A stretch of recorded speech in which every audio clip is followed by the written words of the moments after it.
Welcome to the very first episode of Sam's History Corner. I am a history nerd. I'm a history buff. I love history. I love all things history. And in the era that we're in, it kind of sucks to have as an interest to be one who typically enjoys politics and history and all those sorts of things. And so I have decided to channel my interest in those things into something positive. So, on my socials, i.e., my Instagram and my TikTok, something that I have done here and there is I have spoken about things related to history and or politics and or social justice issues and how those relate back to mental health, how we live our lives, and how to find hope and all those sorts of things. So I decided on the Substack, I wanted to do this series more consistently and talk about different topics and people and things and how they relate specifically to mental health, how we can find inspiration from those things, how those things matter to us, and just cool, fun tidbits and stories. So for the first one, I thought long and hard about what I wanted to do and what I wanted to talk about first. And so, as you can see here, just in the corner, I have a bookshelf in here. I have like bookshelves all over the rest of my home. However, in here, in my office, I try to keep the books and the stories and the people that inspire me the most, that I can turn and look to and feel motivated by as I take the career journey that I'm taking in having a more public facing role, being more of a thought leader, sharing my thoughts more and how to take that responsibility seriously. So, the first one that I have chosen, the GOAT, Eleanor Roosevelt. This is an incredible biography by David Michaelis. I don't know. Michaels. We'll just go with that. It's a couple years old, so it's actually fairly recent in the world of biographies. I loved it. Loved every bit of it. Look at how cute she was as a baby. Look at her. Look at this little lady that changed the world. Okay. So, obviously, she's a complex character, and there's much to learn and much to know and a million different stories and anecdotes. However, I decided that what I wanted to highlight when talking about her was paint a little bit of the story of her childhood, a little bit of what she went through in her marriage to good old FDR, and how that shaped the way she ended up leaning into the world and what she chose to do with it.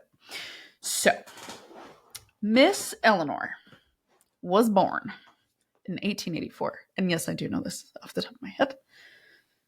Withhold your judgment. She was born in 1884 to the brother of Teddy Roosevelt. So Teddy Roosevelt was her uncle. Her father's name was Elliot. And Elliot was a really cool guy. And he was also a raging alcoholic. Really bad. Multiple stints in what back then they called sanatoriums, what we would today probably label as rehab and or detox. Didn't work. One, because probably there's no treatment. They had no idea how to treat addiction or what that looked like or what. No, they kind of just like threw you in a padded cell and left you alone and called it good. So she was incredibly close to her father. And because he was an addict, he did what addicts do. And he often gave her grandiose promises of the future, what their life would be together, you know, kind of painting this like fantasy picture for her of what the future would look like. And what was incredibly tragic was he died when she was 9. And he literally fell out of a window. It's giving Liam Payne. R.I.P. He fell out of a window because he was so drunk. And he was attempting to withdraw from the alcohol because he was at one of those sanatoriums. And he fell out of the window because he had what are called delirium tremens. And that's when you literally develop psychosis while withdrawing.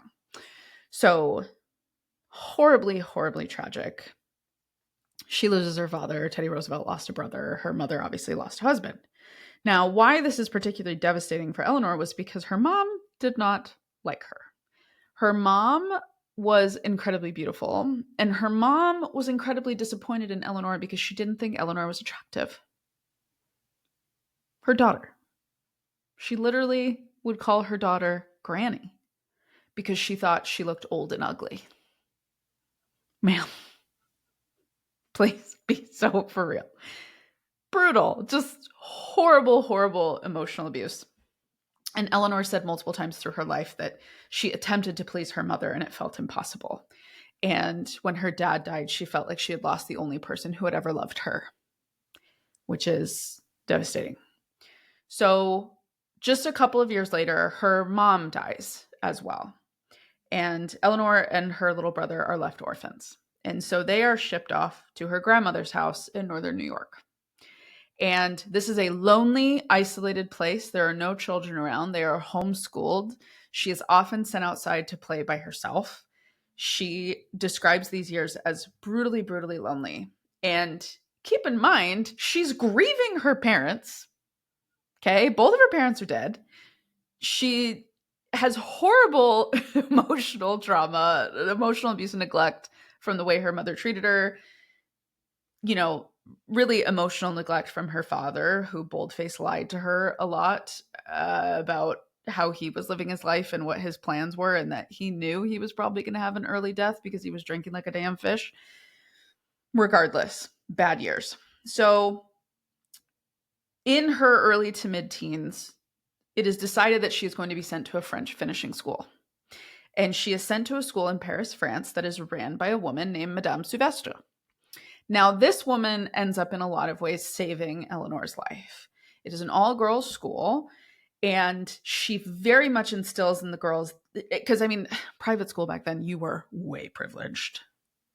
Big time money, like generational wealth privilege. And so Madame Souvestre instilled in these girls that it was their responsibility to show up for people.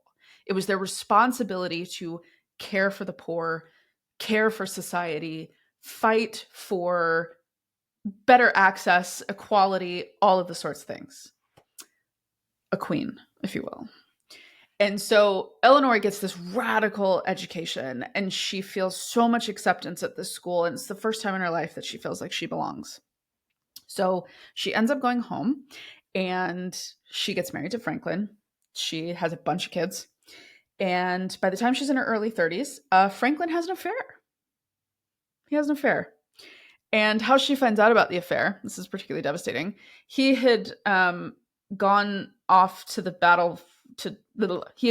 front lines in World War I to play war, because he wasn't really a part of anything and he just wanted to see it. And he was super rich and entitled and just wanted to go like play pretend. So when he was coming home, she was helping him unpack his suitcase, and she found a stack of letters wrapped in a ribbon that were written from their nanny. The woman that had been their nanny and Eleanor's social secretary. Okay. That was who he was having an affair with, a long-standing affair. So Eleanor puts her foot down and says, I'm done. I am done being told that I'm ugly, I'm not enough, I don't matter. And she essentially says to Franklin, give me the divorce. I want the divorce. I'm done. I don't care what this does to me socially. Let me out. So Franklin's mom, Franklin was a little bit of a mama's boy, a lot of mama's boy. His mom says to him, if you ever want a career in politics, you cannot get a divorce. Can you imagine? Can you imagine if that was the most controversial thing in politics today? That someone had a divorce? Please. Anyway, Franklin goes to Eleanor and says, if you want the divorce, I'll give you the divorce. And they have a conversation, probably numerous conversations, if we're being honest. And they essentially decide to form a partnership. And she sees his desire to work his way up in politics as an opportunity for her to have this larger social role and give back, to have the chance to do something good for society and change society. So in like the most condensed version of the story, shortly after that, he contracts polio, gets super sick, kind of goes off, figures out how to get better, never fully recovers. He's in a wheelchair for the rest of his life.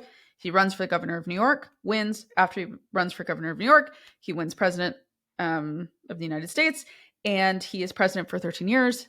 He's elected in 1932, inaugurated in 1933, and he dies in 1945. And he was president the whole time. Which, fun fact, his presidency is the reason that we have a constitutional amendment that says you can only serve 2 terms. That's in the Constitution, and that can't be changed. And no, the current sitting president does not have the numbers required to change that. So just remember that. Rewind. So the reason I bring up all of this about Eleanor is she was a woman who multiple times in her life would speak about how insecure she was, how insecure she felt about who she was. She hated herself for most of her life. She hated how tall she was. She hated the shape of her face. She hated her voice. She hated the way she looked in general. She felt that she called too much attention to herself, but she wasn't beautiful enough to call attention to herself. And even with all of that insecurity and all of that self-doubt, she decided to channel all of that into action. And she knew what it meant to not have what one needed. She knew what it meant to feel lonely. She knew what it meant to feel forgotten. She knew what it meant to feel like you had lost everything. And she decided to make her whole life's purpose about caring for others and showing up for others. And even though she knew she couldn't change everything, she couldn't fix everything, she knew that she could do something. And she showed up and she fought. And during Franklin's presidency, especially during the Great Depression and even during the war, she was the one who was going out all across the country and meeting people and talking with them and listening to their struggles. And she would go back to him, and New Deal policies were crafted based on the feedback that she was giving to Franklin. This woman was an icon, a legend, a social justice warrior, and I look up to her so much. And the reason I'm talking about her now in this fun little Sam's History Corner is because I think the way she lived her life is a way that so many of us can learn from and model today. We can't do everything and we can't fix everything. We're not meant to do that. We're meant to do what we can, where we can, with what we have. And whatever that is, if you're looking around at your immediate family and your immediate family needs some tending, right? Maybe your kids need some extra love and care. Maybe your spouse or your partner needs more time. Maybe there's things that you need to work on in your relationship that would help you guys feel more strong and more ready to take on the world, right? Starts at home. And if you're wanting to go outside of that, what do your friends need? What does your community need? What does your neighborhood need? What does your city need? Your town, your state? What can you do to make the world what you wish it was? How can you contribute to the things that you see are wrong and help be a part of the solution? To yell online about the problems and get in the comments and scream at people doesn't help anybody. Eleanor took action. Even when she was scared, even when she was overwhelmed, even when she was insecure, she took action. And that is what I want you to take from this. I know you're feeling overwhelmed with everything going on, and I know that it feels like so much. And I know that you have your own insecurities and doubts that feel like they're holding you back. And I want you to know you don't have to listen to those voices. You can listen to the voice that is telling you to do something. Pay attention to the issue that you feel the most passionate about and offer your services there. You can start as small as making it about you and your family, or you can take it as big as you want.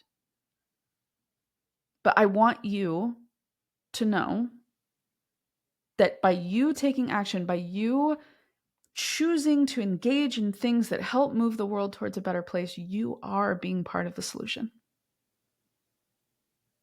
And you get to say that you had a hand in making the world a better place. So that is what I leave you with today. Thank you for listening to this first Sam's History Corner. I hope you loved it. I loved doing it. And there will be many more of these. So I will see you in the next one.